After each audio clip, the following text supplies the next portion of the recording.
చివరిగా చెప్తున్నాను ఈ మాట. గతించిన గతాన్ని గురించి పదే పదే అనుకొని కొంతమంది అక్కడే కూర్చుంటారు.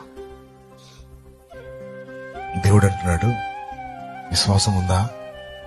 ఉందయ్యా. అట్లయితే మళ్ళా ప్రారంభించా.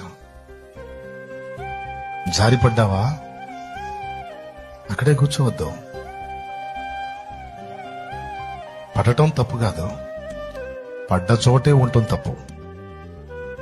పడటం తప్పు కాదు, అడుగు జారింది పడ్డావు, ఎటుగుడి పడ్డాను కదా ఇంక అక్కడే ఉందామని కూర్చున్నావు చూడు, అది తప్పు.